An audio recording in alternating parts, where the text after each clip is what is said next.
우리 함께 인사하겠습니다. 잘 나오셨습니다. 성도님 얼굴만 봐도 은혜가 됩니다. 성도님 얼굴만 봐도 은혜가 됩니다. 사랑하고 축복합니다. 축복합니다. 네, 감사합니다. 오늘은 하이델베르크 요리문답 강의 23번째 시간입니다. 우리가 함께 사도행전 2장 37절에서 41절 말씀 먼저 봉독했는데요. 이 말씀 가운데 보면 세례에 대해서 나오고 있죠. 오늘 그래서 이 세례에 대한 주제, 지난주 우리가 성례에 대해서 함께 말씀을 나누었습니다. 성례의 두 가지, 신약 성경에 나와 있는 성례의 두 가지는 세례와 성찬이죠. 성만찬. 그래서 오늘은 세례에 대해서 함께 말씀을 나누고 다음 주는 또 2주간 아마 될 것 같아요. 내용을 보니까 조금 길어서 성만찬의 의미에 대해서 함께 말씀을 나누도록 하겠습니다. 영국의 웨스트민스터 대성당 지하묘지에 한 성공회 주교의 무덤 앞에 이런 글이 적혀 있다고 합니다. 내가 젊고 자유로워서 상상력에 한계가 없을 때 나는 세상을 변화시키겠다는 꿈을 가졌었다. 젊은 시절이니까 이런 생각쯤은 해볼 수 있지 않겠습니까? 더 나아가서 이런 이야기가 있습니다. 좀 더 나이가 들고 지혜를 얻었을 때 나는 세상이 변하지 않으리라는 걸 알았다. 그래서 내 시야를 약간 좁혀 내가 살고 있는 나라를 변화시키겠다고 결심했다. 그러나 그것 역시 불가능한 일이었다. 황혼의 나이가 되었을 때 나는 마지막 시도로 나와 가장 가까운 내 가족을 변화시키겠다고 마음을 정했다. 그러나 아무도 달라지지 않았다. 이제 죽음을 맞이하기 위해 누운 자리에서 나는 문득 깨닫는다.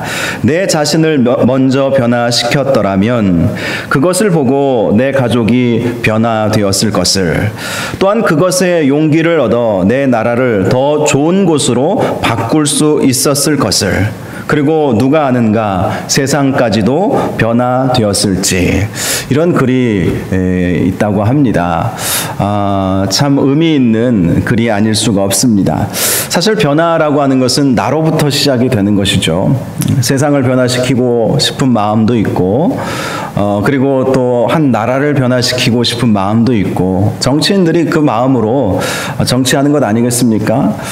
그런데 가장 중요한 것은 내가 변화되어야 그 변화된 나의 모습을 보고 가정이 변화되고, 또 내가 변화되어야 또 나라도 변화가 되고 또 세상도 변화를 이끌 수 있다는 사실입니다. 그래서 내가 특별히 믿음으로 잘 서 있는 것이 너무나도 중요하다라는 사실을 깨닫게 하는 말이 아닌가 싶습니다.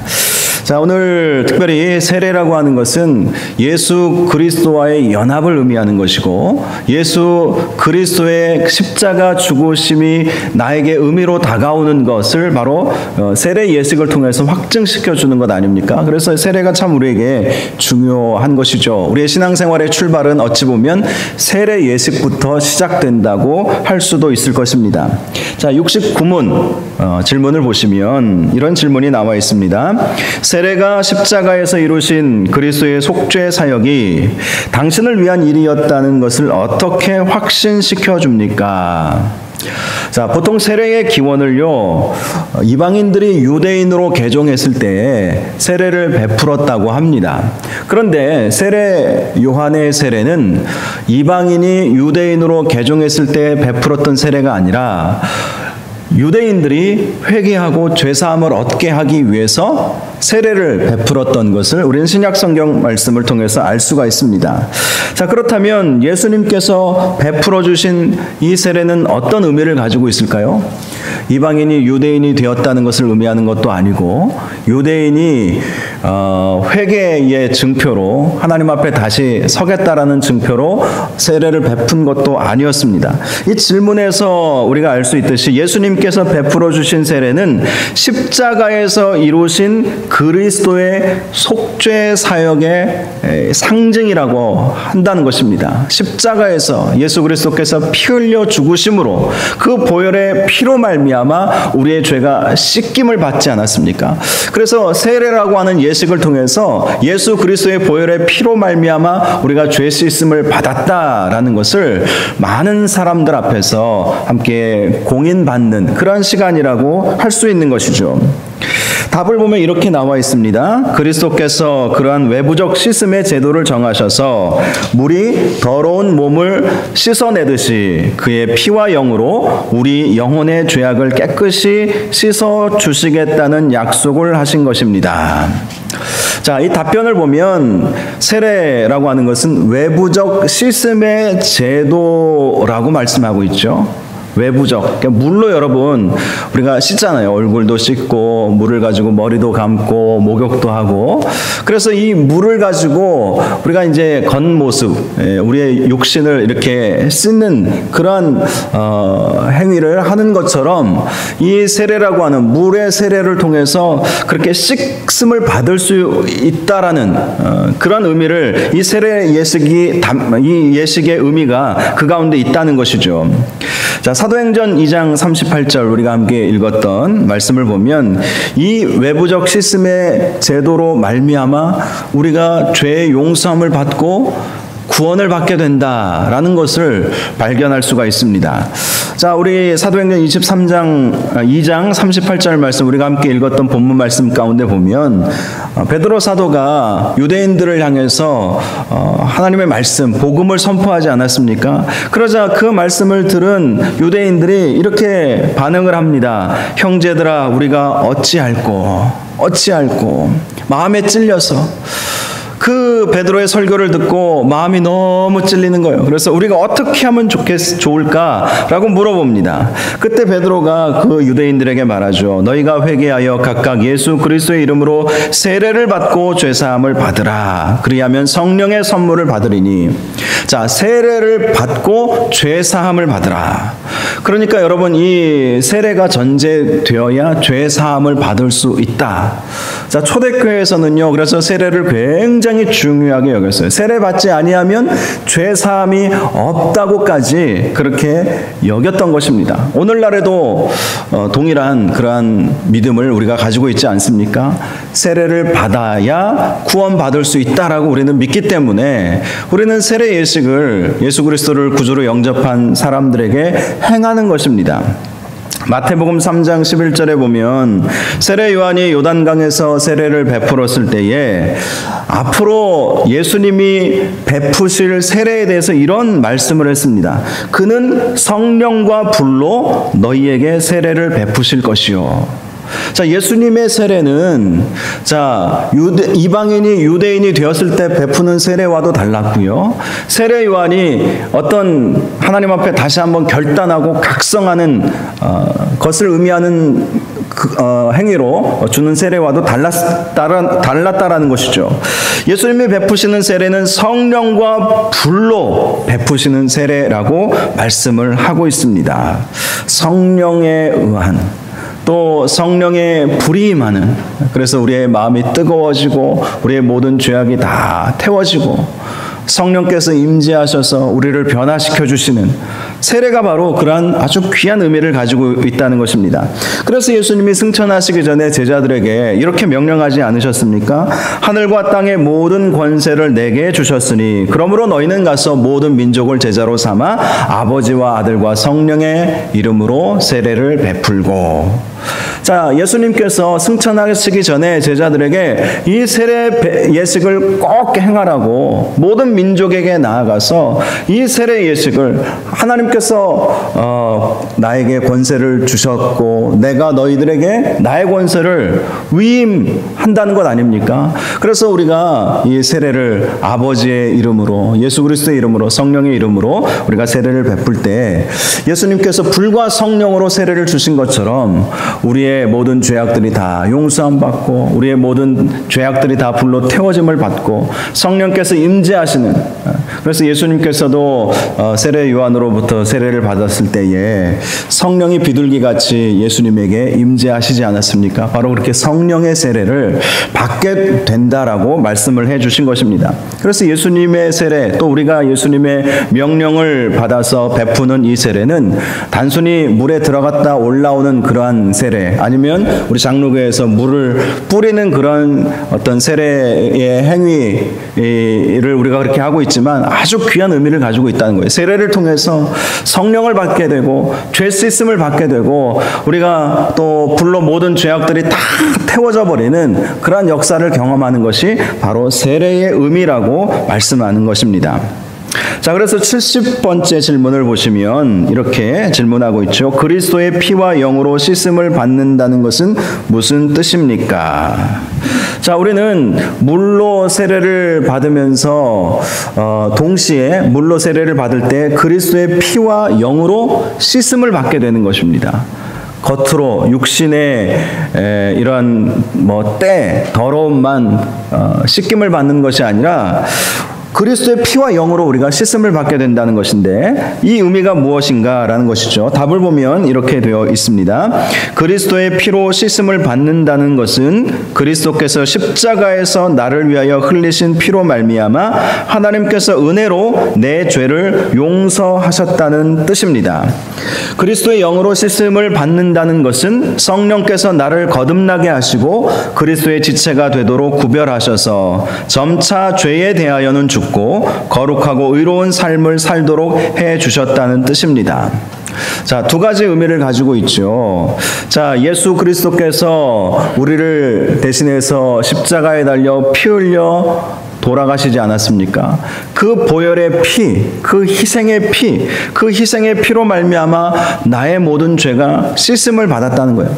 세례 받을 때 그것이 물의 세례만이 아니라 그리스도의 피의 세례라고 말씀을 하시는 것입니다. 그리고 영의 세례라고 말씀을 하고 계세요. 이 영의 세례가 어떤 의미이겠습니까? 이 답변을 보시면 성령께서 우리와 함께하여 주시고 성령께서 임재하셔서 우리를 거듭나게 해주시고 그리스도의 지체가 되어 주게 해주시고 우리를 구별하여 주시는 그 은혜를 힘입게 된다는 것이죠. 그래서 이 세례라고 하는 예식이 예수 그리스도의 보혈의 피로 말미암아 우리의 모든 죄악이 다 씻김을 받고 성령께서 임재하심으로 말미암아 세례 받을 때 성령이 임재하는 것이거든요. 그래서 이방인 고넬료가 베드로를 초청해서 하나님의 말씀을 듣고 그리고 세례를 받지 않았습니까? 그리고 나서 이루어졌던 것이 성령의 강림하심, 그렇죠? 120명의 마가 다락방에 있었던 그 유대인들에게 임하셨던 그 성령 강림의 역사가 이 고넬료의 가정 가운데 임하게 된 것이죠. 그래서 세례받고 그러니까 죄사함의 세례를 받고 성령이 임하시는 성령의 세례를 받는 그러한 역사가 있게 되었다는 것입니다. 71문은 이런 질문을 하고 있습니다. 우리가 물 세례로 씻음을 받은 것처럼 그리스도의 피와 영으로도 씻음을 받는다는 확실한 약속이 어디에 있습니까? 자, 물 세례로 우리가 씻음을 받게 되죠. 그것처럼 그리스도의 피와 영으로도 씻음을 받는다는 확실한 약속, 근거가 어디에 있느냐라는 말씀입니다. 답변은 이렇게 되어 있습니다. 그리스도께서 세례를 제정하실 때에 그러므로 너희는 가서 모든 족속으로 제자를 삼아 아버지와 아들과 성령의 이름으로 세례를 주라 하셨고 믿고 세례를 받는 사람은 구원을 얻을 것이요 믿지 않는 사람은 정죄를 받으리라고 말씀하셨습니다. 이 약속은 세례가 중생의 씻음과 죄의 씻음이라고 언급된 다른 성구에서도 반복되었습니다. 자, 우리가 이해하기가 좀 어려울 수도 있겠지만, 자, 우리가 세례를 받을 때 그 세례 받는 것이 그리스도의 피와 영으로 씻음 받는 것이라는 근거가 어디에 있느냐?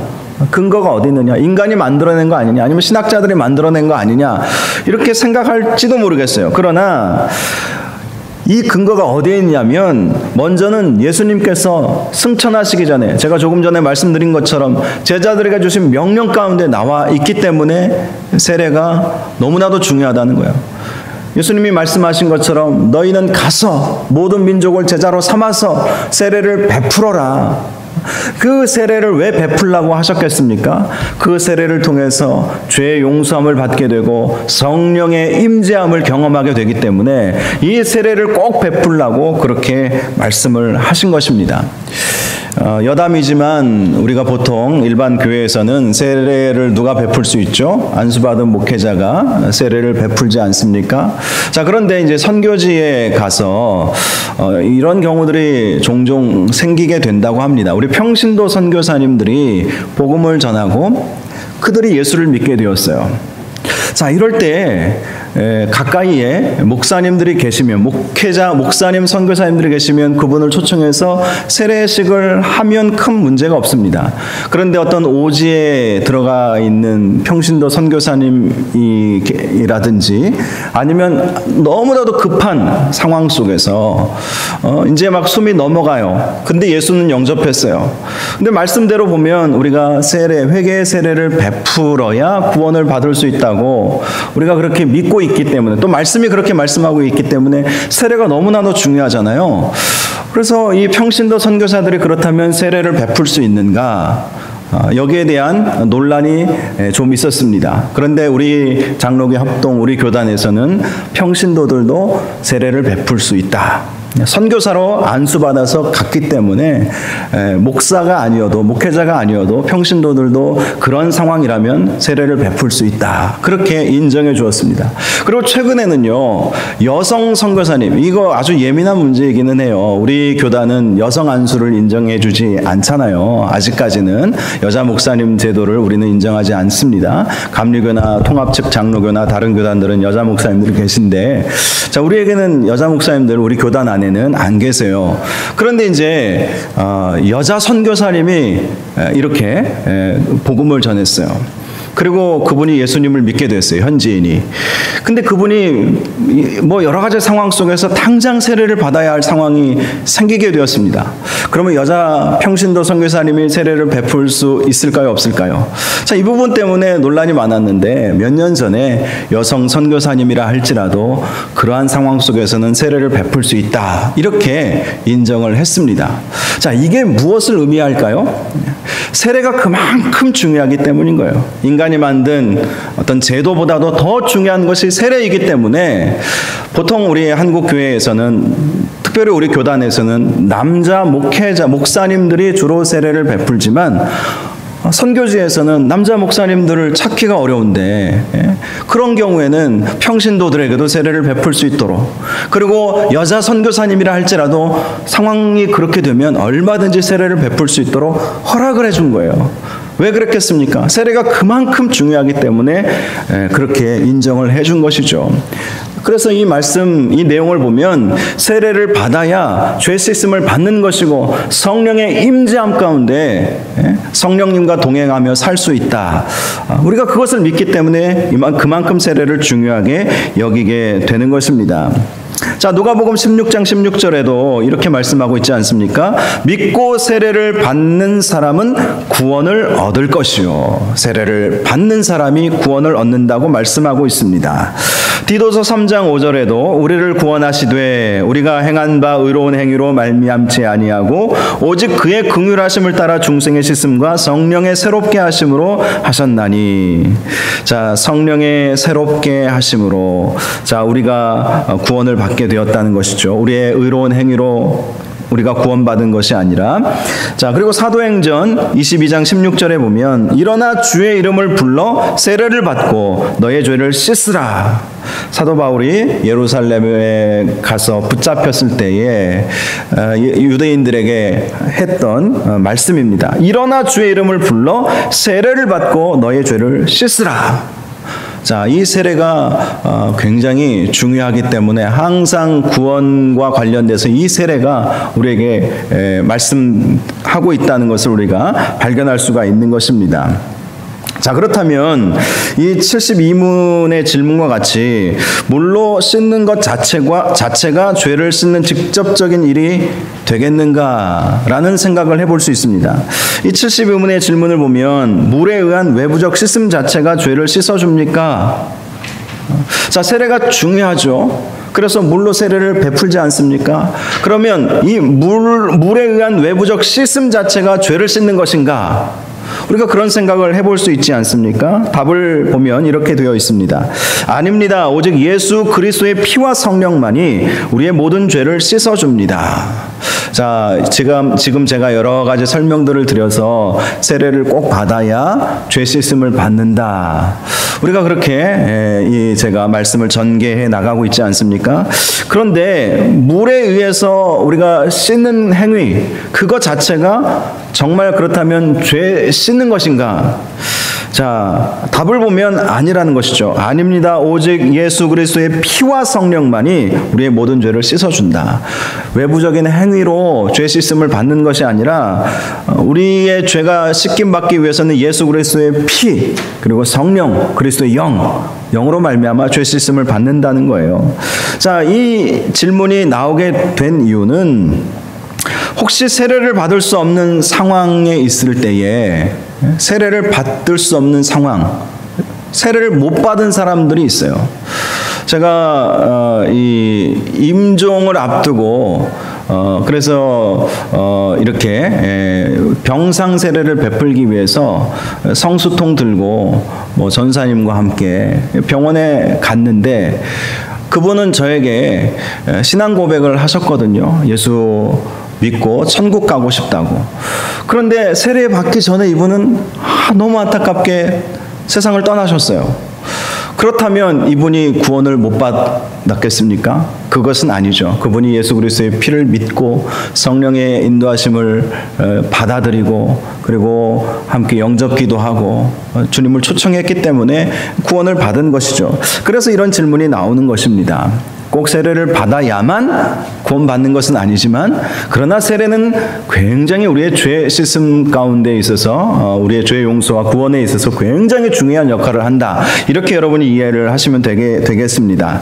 73문을 보시면 그러면 왜 성령께서는 세례를 중생의 씻음과 죄의 씻음이라고 부르십니까? 자, 꼭 물로 세례를 이렇게 안 받아도 구원받을 수 있다면 왜 이 세례를 중생의 씻음과 죄의 씻음이라고 그렇게 성령께서 말씀하시겠는가? 자, 답을 보시면 이렇게 되어 있습니다. 거기에는 충분한 이유가 있습니다. 하나님께서는 우리에게 물이 우리의 더러움을 씻어주듯이 그리스도의 피와 영이 우리의 죄를 씻어준다는 점을 가르치시려는 것입니다. 이 교육적 효과가 있다는 것이죠. 물로 세례를 받음으로 인해서 우리가 물로 우리의 육신을 씻는 것처럼 그리스도의 피와 성령으로 말미암아 우리의 죄가 씻어져야 한다는 것을 눈으로 보여주는 그러한 교육적 효과가 있다는 것입니다. 자, 그리고 답변에 보면 그러나 더욱 중요한 것은 하나님께서 이러한 신적 보증과 표지를 통하여 우리의 죄에 대한 영적인 씻음이 물에 의한 몸의 씻음처럼 실제적이라는 점을 확신시켜 주시고 있다는 것입니다. 자, 이해가 되시죠? 자, 우리가 실질적으로 몸을 물로 씻잖아요. 사실 뭐 우리가 장로교에서 행하는 세례 예식은 물을 그냥 살짝 뿌리는 정도인데 침례교와 같은 경우는 푹 담갔다가 일어나잖아요. 나는 죽고 예수로 산다 뭐 이런 의미를 가지고 있는 아주 그 독특한 체험이죠. 독특한 체험. 그런 체험을 통해서 우리의 죄에 대한 영적인 씻음이 물에 의한 몸의 씻음처럼 실제적이다. 실제적으로 세례를 받음으로 그것이 세례를 받음을 통해서 우리가 죄 씻음을 받았다는 확신을 갖게 된다는 것이죠. 그래서 성령께서 이 세례에 대해서 중생의 씻음과 죄의 씻음이라고 부르신 것이다. 이렇게 답변하고 있는 것입니다. 자, 오늘 마지막 질문은 이것입니다. 세례에 관련해서 유아들도 세례를 받아야 합니까? 자, 여러분 세례는 보통 신앙 고백을 통해서 받게 되죠. 예수 믿고 죄의 용서함이 필요하다. 나는 죄인입니다라는 고백. 예수 그리스도를 통해서만이 구원받을 수 있습니다라는 고백을 통해서 우리는 세례를 받게 됩니다. 자, 우리 장로교는 유아 세례를 주죠. 그런데 유아 세례를 주지 않는 침례 교단도 있어요. 근데 최근에 제가 들어보니까 이 세례, 우리가 유아 세례를 베푸는 것이 세례가 그만큼 중요하기 때문이기도 하고 예수 믿는 부모가 이 자녀를, 이 아이를 정말 하나님을 위해서 구원받는 하나님의 자녀로 키우겠다는 그 결단을 하는 시간 아닙니까? 근데 침례교회에서는 유아 세례를 하지 않는 대신 헌화식을 한다고 하네요. 헌화식. 아이를 하나님께 올려드립니다. 이 아이를 믿음으로 키우겠습니다. 결단하는 그런 시간을 갖는다고 하더라고요. 물론 세례를 베풀지는 않지만, 그런데 우리 장로교회에서는 유아 세례를 베풀고 있어요. 최근에는 이 유아 세례를요, 우리 교단에서는 예전에는 태어나자마자 2살까지에 있는 그 정말 신생아들에게만 유아 세례를 베풀었는데 지금은 만 6세까지로 늘렸습니다. 만 6세까지 늘렸어요. 그래서 6살 학교 들어가기 전까지는 다 언제든지 부모의 믿음을 보고 유아 세례를 베풀 수 있도록 그렇게 기간을 연장했고요. 그리고 만 7세부터 우리가 보통 성인으로 입교할 때가 만 13세잖아요. 그러니까 만 7세부터 만 12세까지 그러면 어떻게 되느냐? 세례가 그만큼 중요하고 그때 예수 믿는 아이들은 세례 받을 기회가 그러면 없지 않느냐라는 그러한 이 질문들이 계속해서 대두가 되어서 2년 전인가요? 3년 전에 우리 교단에서는 어린이 세례도 허락을 해 주었습니다. 어린이 세례. 어린이. 그래서 유아 세례가 있고요. 어린이 세례. 아이들 가운데 혹시 유아 때 세례를 못 받았다 할지라도 세례가 너무나도 중요하기 때문에 어린이 세례를 이렇게 해 주는 것이 요즘 세계적인 유럽이나 미국에서도 그런 추세이라는 것을 우리가 그러한 것들을 통해서 볼 수가 있죠. 근데 또 이런 문제가 있어요. 자, 부모님은 예수님을 잘 믿어요. 그래서 부모의 믿음으로 하나님께 이 아이를 잘 양육하겠습니다. 헌신하고 결단하면서 유아 세례나 어린이 세례를 줄 수 있는데 부모가 안 믿는데 주일학교에 나오는 아이들은 어떻게 하겠습니까? 부모가 안 믿어요. 우리 교회에 지금 주일학교 나오는 아이들 가운데에서도 이 푸른 아파트 사는 아이들 부모님은 안 다니는데 그냥 아이들이 교회가 좋아서 나오는 초등학생들이 있거든요. 그 아이들이 정말 개인적인 믿음의 고백을 하고 정말 은혜 받아서 초등학교 때도 얼마든지 은혜 받을 수 있거든요. 저도 초등학교 3학년 때 은혜 받고 방언도 터지고 초등학교 3학년 때 목사가 되겠다고 그 어렸을 때 지금 생각해보면 참 어릴 때였어요. 근데 그때 정말 목사가 되겠다고 헌신까지 했거든요. 근데 만약에 부모님이 예수 믿지 않는데 그런 아이들이 있게 되면 어떻게 하겠습니까?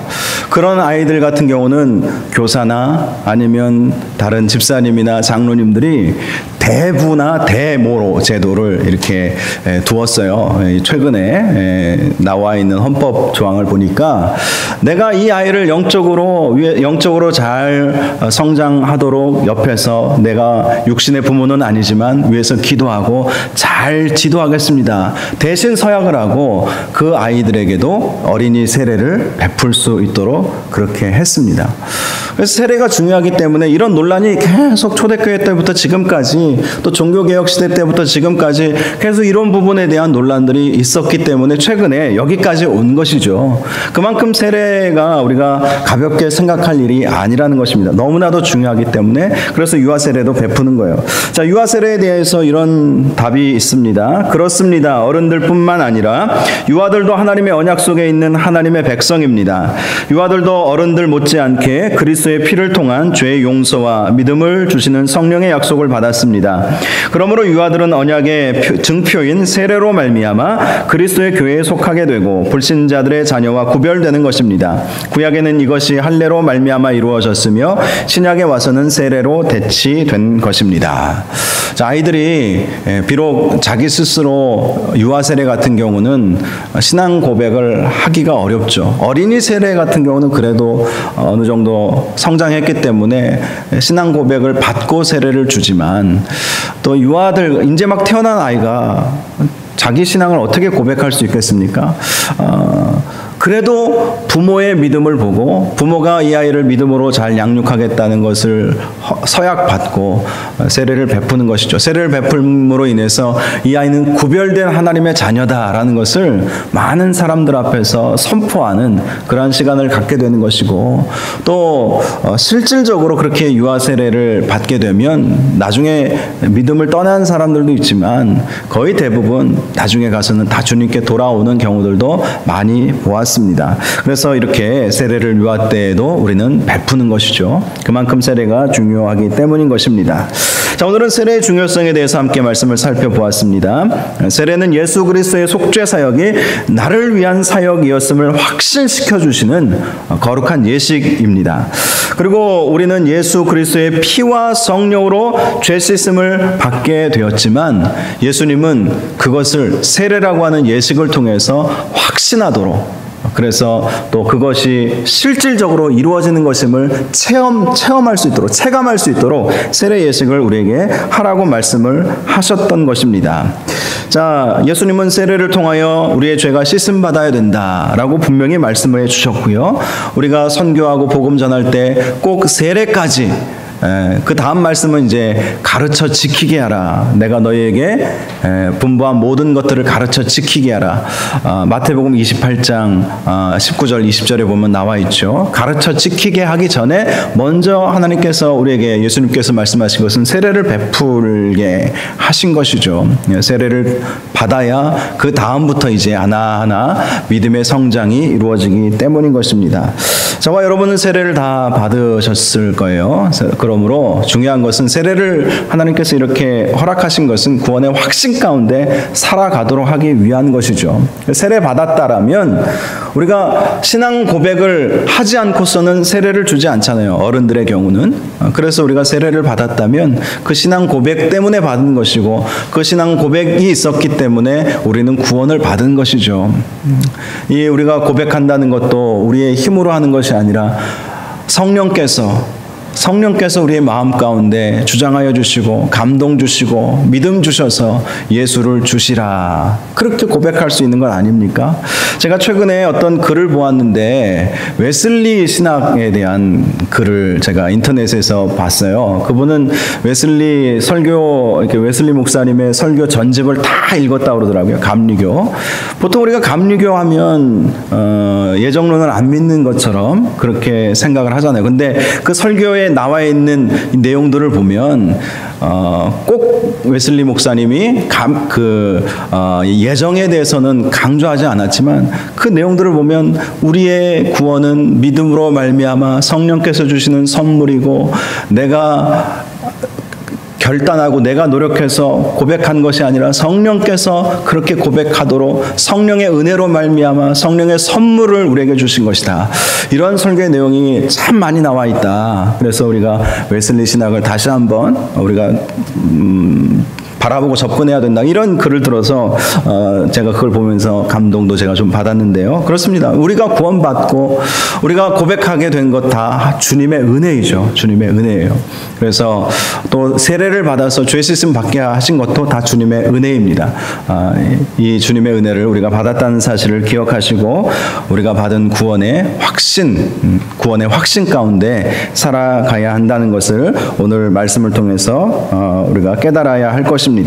그리고 아직 세례받지 못한 분들 우리 주위에 있다면 이 세례 꼭 받을 수 있도록, 지난주에도 말씀드렸듯이 세례를 꼭 받을 수 있도록 안내해 주시기 바랍니다. 그래야 정말 다시 한번 결단하고 세례를 통해서 다시 한번 하나님께 나올 수 있는 기회가 되기 때문에 여러분 꼭 그렇게 하시기 바라고요. 천주교에서 개종하신 분들, 예전에는 천주교에서 영세를 받았기 때문에 다시 세례를 안 주었지만 최근에는 또 이것도 바뀌었어요. 천주교에서 영세 받았어도 다시 장로교에 와서 다시 신앙 고백을 하고, 이 천주교와 개신교는 비슷한 것 같지만 많이 다르거든요. 그래서 다시 세례 받도록 그렇게 하고 있습니다. 혹시 천주교에서 개종하신 분들 세례 아직 안 받으신 분이 주위에 있다면 꼭 받으라고 권면을 하시면 좋을 것 같습니다. 자, 오늘 말씀을 마치겠습니다. 우리 함께 기도하겠습니다. 거룩하고 자비로우신 하나님 아버지, 우리 오늘 세례에 대해서 함께 말씀을 살펴보았습니다. 세례를 통해서 우리가 예수 그리스도의 피로 말미암아 또 예수 그리스도의 영으로 말미암아 온전히 죄 씻음 받고 또 성령의 충만함 가운데 거할 수 있게 됨을 오늘 말씀을 통해서 보게 하시니 감사합니다.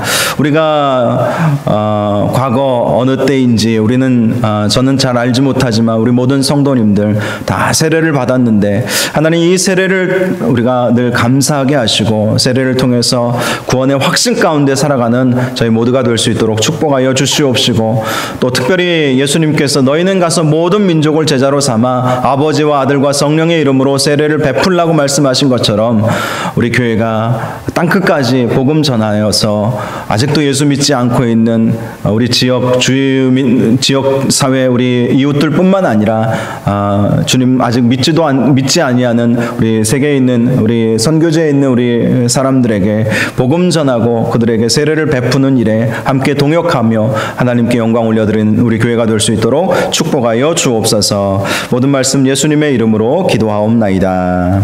아멘. 아멘.